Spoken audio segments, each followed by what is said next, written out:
साथियों, अगर आप बीपीएससी टीआरई 4.0 एग्जाम की प्रिपरेशन कर रहे हैं, तो हमने अपने टेलीग्राम ग्रुप में बीपीएससी टीआरई 1, 2, 3 सभी के क्वेश्चन पेपर उनकी फाइनल आंसर की के साथ में अपलोड कर दी है। तो लिंक डिस्क्रिप्शन बॉक्स में आप हमारे टेलीग्राम ग्रुप से ज़रूर जुड़ जाइए। आपको वहाँ पर सभी जो है पीडीएफ्स मिल जाएँगी, चाहे आप पीआरटी की प्रिपरेशन कर रहे हो, टीजीटी, पीजीटी की कर रहे हो या फिर आप जूनियर की प्रिपरेशन कर रहे हो। और साथियों, ऐसे ही मोटिवेशनल और स्ट्रेटजी वीडियोज़ के लिए आप हमारे चैनल को ज़रूर सब्सक्राइब कर लीजिए। साथियों, आज की इस वीडियो में हम बात करेंगे कि आपको किस तरीके से अध्ययन करना चाहिए, पढ़ाई आपको किस तरीके से करनी है। देखो, ये स्टूडेंट्स के बीच एक बहुत ही कॉमन डाउट है कि हम पढ़ाई कैसे करें। मैं आप सभी के समक्ष एक जो है उदाहरण प्रस्तुत करूँगा परंपरागत विधि का कि हम जो है ट्रेडिशनल तरीके से किस तरीके से पढ़ाई करते हैं। तो आप देख सकते हैं और इसमें क्या परिवर्तन करना चाहिए, इस पे भी बात करेंगे साथियों। तो आप एक उदाहरण देख सकते हैं। कांग्रेस का 1907 का सत्र पूना में होने वाला था, जो गर्मपंथियों का गढ़ था। इसलिए नरमपंथियों ने सत्र का स्थान बदलकर सूरत कर दिया। निर्वासित किए गए लाला लाजपत राय तब तक मांडले से वापस आ चुके थे और अगले कांग्रेस अध्यक्ष के रूप में उनका नाम गर्मपंथियों ने प्रस्तावित किया।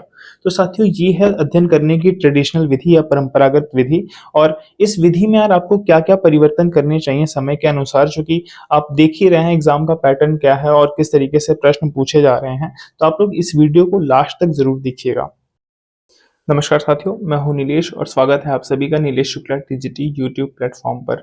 साथियों, अगर आप सभी बीपीएससी टीआरई 4.0 एग्जाम की प्रिपरेशन कर रहे हैं, तो यार आज की इस वीडियो में हम बात करेंगे कि आपको किस तरीके से अध्ययन करना चाहिए, किस तरीके से आपको पढ़ाई करनी चाहिए, ताकि आपकी सफलता जो है सुनिश्चित हो सके। और 3 से 4 महीने बाद यार आपका एग्जाम होगा और 5 से 6 महीने बाद जब आपका रिजल्ट आएगा, तो यार आपको ये वीडियो जो है उस टाइम पे याद आएगा कि आपने इसको जो है देख कर ही अपनी जो है स्टडी शुरू की थी और आपने पढ़ाई करने का अपना तरीका बदला था। साथियों, देखो यार, मैं ये नहीं कह रहा कि मैं आपको जो चीज़ें बता रहा हूँ आप सेम एज़ इट इज़ इसी को फ़ॉलो करिए। लेकिन साथियों, मैं जो आपको चीज़ें आज बताऊँगा, अगर आप इसमें से यार कुछ बातें सीख कर जाते हैं, तो निश्चित तौर पर आप जो है एक बेहतर तैयारी कर सकेंगे। और आपका यार स्कोर कम आ रहा होगा, तो वो भी आपका स्कोर बढ़ जाएगा और आप सफलता को जो है प्राप्त करेंगे। तो साथियों, आज की इस वीडियो में हम इसी पर चर्चा करेंगे। तो यार सबसे पहले तो अगर आप चैनल पे पहली बार आए हैं, तो चैनल को सब्सक्राइब ज़रूर कर लीजिए।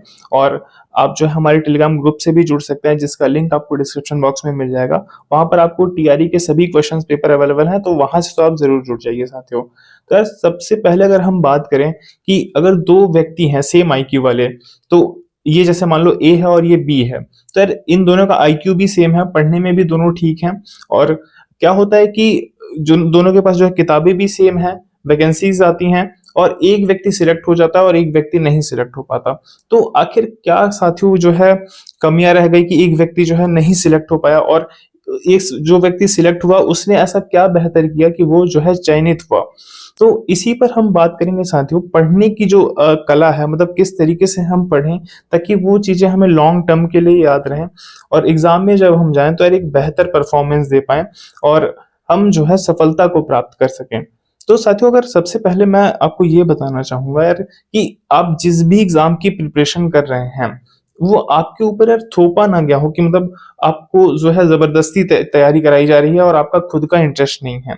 साथियों, अगर आप ऐसे एग्जाम की प्रिपरेशन करें, तो आप निश्चित तौर पे जो है आप उस एग्जाम में नहीं सफल हो पाएंगे, क्योंकि जब तक ये आपके अंदर से नहीं आएगा कि मुझे सफल होना ही होना है, तब तक साथियों आप उस परीक्षा में नहीं सफल हो पाएंगे। ये आपके अंदर से फीलिंग आनी चाहिए, गट्स फीलिंग आनी चाहिए कि ये एग्जाम तो मेरे लिए ही बना है। इसके बाद जो सिलेक्शन के बाद जो जॉब की जो प्रोफाइल है वो मुझे सूट करती है बेहतर तरीके से। तो यार फिर आपका चयन निश्चित तौर पर हो जाएगा साथियों। तो आपके अंदर से ये फीलिंग आनी चाहिए कि यार आप जो है उस जॉब को करना चाहते हैं और आपका एक इंटरेस्ट है कि आप जो है शिक्षक बने।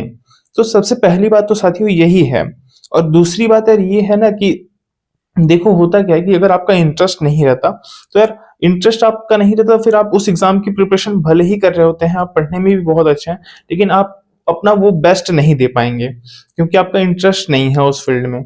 और बेसिकली साथियों, हम लोग बात कर लेते हैं कि किस तरीके से हमें पढ़ना चाहिए, मतलब क्या क्या हम चेंजेस ला सकते हैं। जो हम ट्रेडिशनल तरीके से अध्ययन करते हैं उसमें हम क्या क्या परिवर्तन कर सकते हैं। देखिए साथियों, पढ़ाई करने की ट्रेडिशनल विधि क्या है। ट्रेडिशनल विधि वही है कि आप किताब उठाते हैं और आप जो है पढ़ना शुरू करते हैं और आप पढ़ लेते हैं, मतलब ये एक ट्रेडिशनल तरीका है। या फिर आप जो है ऑफलाइन कोचिंग्स में जाते हैं या फिर ऑनलाइन क्लास ही मान मान लेते हैं। आप वहां पर नोट्स वगैरह बनाते हैं और फिर वापस आ जाते हैं। ये है पढ़ाई करने की साथियों ट्रेडिशनल विधि।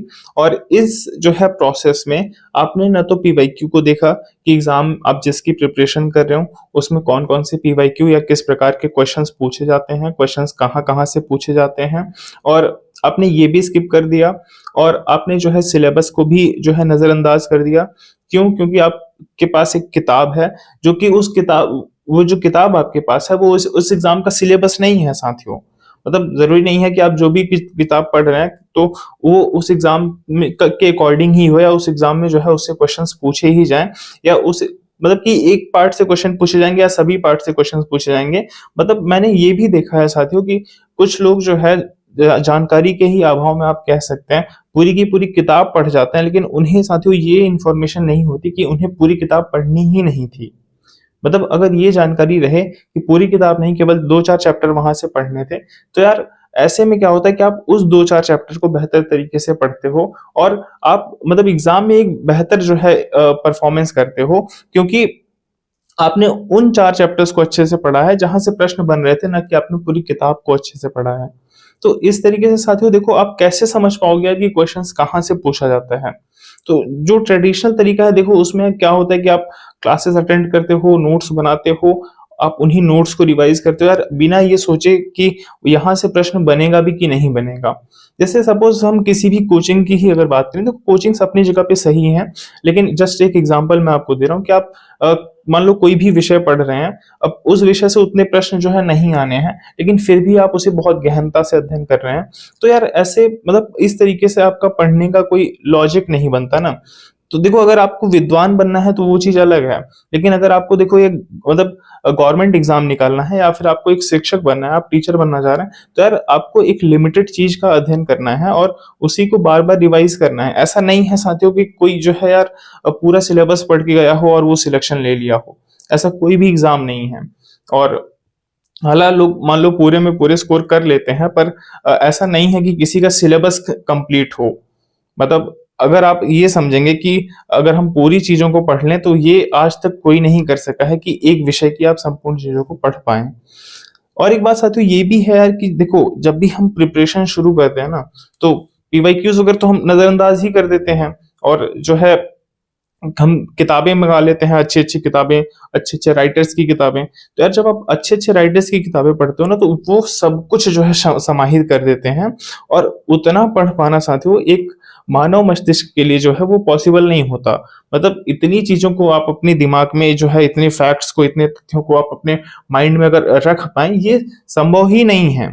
तो इस तरीके से यार हमें जो प्रिपरेशन की शुरुआत करनी चाहिए ना, वो हमेशा बेसिक तरीकों से शुरुआत करनी चाहिए।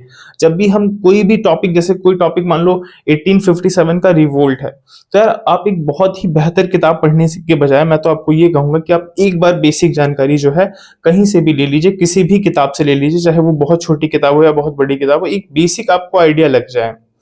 अगर आपको एक बेसिक आइडिया लग जाएगा फिर आप उसको पढ़ेंगे तो यार आपको ज्यादा बेहतर समझ में आएगा। अब आप जो है शुरू में ही अगर आप कोई बहुत अच्छी किताब ले लिए बहुत अच्छे राइटर की, अब आप पढ़ने लगे, 4 लाइन आप पढ़े, फिर आप रुक गए वहीं पे। मतलब ये है ना साथियों कि जैसे एक अच्छी किताब को 4 लाइन पढ़ने से अच्छा है कि यार आप 4 लाइन ही पढ़िए, लेकिन आपको उसमें कम से कम उसके बारे में एक ओवरव्यू तो मिल जाए ना पूरा, कि वो है क्या आखिर। अब साथियों हम बात कर लेते हैं कि किसी भी चीज को हम लंबे समय तक कैसे याद रख सकते हैं, अपने माइंड में कैसे किसी भी चीज को एक लॉन्ग टाइम के लिए रख सकते हैं। तो देखो यार ऐसा कोई तरीका ही नहीं है कि आप किसी भी चीज को जो है एक बार पढ़ लिए और आप फिर जो है उसे हमेशा वो आपके माइंड में एक जो है मेमोरी के रूप में जो है स्टोर हो गई। ऐसा कोई भी साथियों, कोई भी जो है लॉजिकल ऐसी कोई भी चीज नहीं है कि आप उसे जो है हमेशा के लिए अपने मस्तिष्क में रख पाओगे। तो इसका साथियों मैं आपको जस्ट ये बताना चाहूंगा कि यार आपको हर हमेशा एक शॉर्ट नोट्स जरूर बनाना चाहिए। शॉर्ट नोट्स का मतलब साथियों शॉर्ट नोट्स ही होता है। इसमें वो चीजें या वो लाइंस आप नहीं ऐड करोगे जो आपको क्लियर है, मतलब जो आप 100% आपको पता है कि याद ही है, यार आप एटलीस्ट उसे बाहर कर दो। शॉर्ट नोट्स का मतलब ये है साथियों कि आप उसमें उन्हीं चीजों को शामिल करें जो आपको बिल्कुल भी याद नहीं हो रही है, संभावना ही नहीं है याद होने की। आप यार उन्हें रखिए। और देखो कोई भी अगर आपको एग्जाम निकालना हो, अगर आपको टीआरई 4.0 निकालना है, तो यार साथियों मैं आपको ये कहना चाहूंगा कि जो लास्ट का यार 1 महीना होता है ना किसी भी एग्जाम की अगर आप तैयारी कर रहे हैं, उस 1 महीने में यार आप उसी शॉर्ट नोट्स को बार-बार रिवाइज़ करिए, बार-बार रिवाइज़ करिए और इसके बाद यार देखो चूँकि क्वेश्चंस वहीं से बनने हैं। बाकी क्वेश्चंस तो आप बना लोगे, आपने शॉर्ट नोट्स में उन्हीं चीज़ों को लिखी हैं जो आपको नहीं याद हो रहे थे। तो यार वहाँ से जो भी क्वेश्चंस बनेंगे वो आप जो है सही कर पाएँगे और आप बेहतर स्कोर कर सकेंगे। इस प्रकार आपके लिए यार शॉर्ट नोट्स का होना बहुत ज़रूरी है जिसे आप एग्ज़ाम के टाइम पे रिवाइज़ कर सकें। और साथियों लास्ट में यार मैं आपको एक एडवाइस ये देना चाहूँगा कि आप जो है मतलब लिमिटेड दायरे में मत स्टडी करिए कि मैं इसी एक किताब से जो है अध्ययन करूँगा या मैं इसी एक जो है टीचर्स को फ़ॉलो करके ही जो है अध्ययन करूँगा। मतलब आप ऐसे मत करिए, आप लिमिटेड जो है दायरे में मत आइए। इवन आप जो है यूट्यूब को एक्सप्लोर करिए। यूट्यूब पे अगर यार आपको कोई बेहतर शिक्षक मिल जाए तो आप उससे पढ़िए। ज़रूरी नहीं है कि उसका बहुत बड़ा नाम हो तो आप उसी से पढ़ेंगे यार। देखो होता क्या है कि जैसे नाम तो ठीक है, वो बातें अच्छी हैं, पर ज़रूरी नहीं है कि यार हमें उनका पढ़ाया हुआ समझ में ही आए। तो आपको जिस भी टीचर से यार पढ़ने में समझ में आए, भले ही वो उन टीचर का उस सब्जेक्ट में बहुत बड़ा नाम ना हो, लेकिन यार आप उनसे पढ़ सकते हैं और बस ये है कि आपको समझ में आना चाहिए। तो यार आप यूट्यूब को एक्सप्लोर करिए, आपको बेहतर चीज़ें मिल सकती हैं। बहुत से यार शॉर्ट नोट्स आप जो है मिल जाते हैं आपको मार्केट वगैरह में, आप उनको जो है अध्ययन कर सकते हैं। बहुत सी साथियों गाइड टाइप की किताबें आती हैं, आप उनको फ़ॉलो कर सकते हैं। मतलब कहने का मतलब ये है साथियों कि आप हर हमेशा किसी भी चीज़ का यार निचोड़ पढ़ने का प्रयास किया करिए कि जैसे अगर आपको इतिहास ही पढ़ना है, तो आप इतिहास पे यार कोई भी वीडियो उठा के देख लीजिए मतलब कि जिसमें एक बार आपको पूरे इतिहास का आइडिया लग जाए। एक ऐसा कोई आप मैराथन वीडियो देख लीजिए भूगोल के लिए जिसमें आपको एक बार पूरा यार भूगोल का आइडिया लग जाए कि भूगोल में क्या-क्या चीज़ें हैं, क्या है अक्षांश, क्या है देशांतर, हिस्ट्री में क्या चीज़ें हैं। एन्सेंट क्या है, मिडवल क्या है, मॉडर्न क्या है। तो इस तरीके से साथियों आप एक वृहद सिलेबस को एक वृहद जो है क्षेत्र में तैयारी करिए। मतलब क्या मेरा ये कहने का मतलब नहीं है कि आप बहुत सी चीज़ों को पढ़िए, लेकिन जो ज़रूरी चीज़ें हैं आप उन्हें ज़रूर पढ़िए। अगर आप ज़रूरी चीज़ों को स्किप कर रहे हैं साथियों और जो ट्रेडिशनल तरीके से अध्ययन करते हैं, तो यार देखो वो चीज़ें जो है आपके एग्ज़ाम में आपको बेनिफिट नहीं देती हैं। बल्कि अगर आपका यार देखो एक वृहद क्षेत्र में अगर आपने अध्ययन किया है, आप कई वीडियोज़ के माध्यम से जो है अध्ययन किए हैं और मतलब ओवरऑल आपने साथियों कई चीज़ों को जो है पढ़ा है, तो निश्चित तौर पर देखो यार प्रश्न यहीं वहीं से कहीं न कहीं से जो है घूम-घाम के आ जाते हैं आपके एग्ज़ाम में और जो हमारे साथी जो इस प्रकार से अध्ययन करते हैं, वो सफल ज़रूर होते हैं। तो साथियों मैं भी आपको यही एडवाइस देना चाहूँगा, यही कहना चाहूँगा कि आप जो है सीमित दायरे से निकल जाइए कि आप जो है किसी एक कोचिंग को फ़ॉलो कर रहे हैं, नोट्स बना रहे हैं और आप वहीं तक सीमित हैं, आप किसी एक किताब को पढ़ रहे हैं और आपको लग रहा है कि वहीं से सारे प्रश्न आ जाएँगे। तो यार एक सीमित दायरे से आप निकल कर और यूट्यूब को एक्सप्लोर करिए, कोई बेहतर टीचर है तो आप उससे पढ़िए, कोई आपको अच्छी वीडियो लग गई, मैराथन वीडियो लग गई, तो यार आप उसको देख लीजिए। इस तरीके से साथियों मतलब खोजी प्रवृत्ति के अगर आप बनेंगे तो निश्चित तौर पर यार आप सफल हो जाएँगे। तो देखिए इस वीडियो में साथियों हम लोग इसी पर चर्चा कर रहे थे बेसिकली कि आपको किस तरीके से अध्ययन करना चाहिए और अगर आपको ये वीडियो पसंद आया हो तो आप हमारे चैनल को ज़रूर सब्सक्राइब कर लीजिए। साथ ही लिंक डिस्क्रिप्शन बॉक्स में आप हमारे टेलीग्राम ग्रुप से भी ज़रूर जुड़ जाइए। Thank you for watching this video.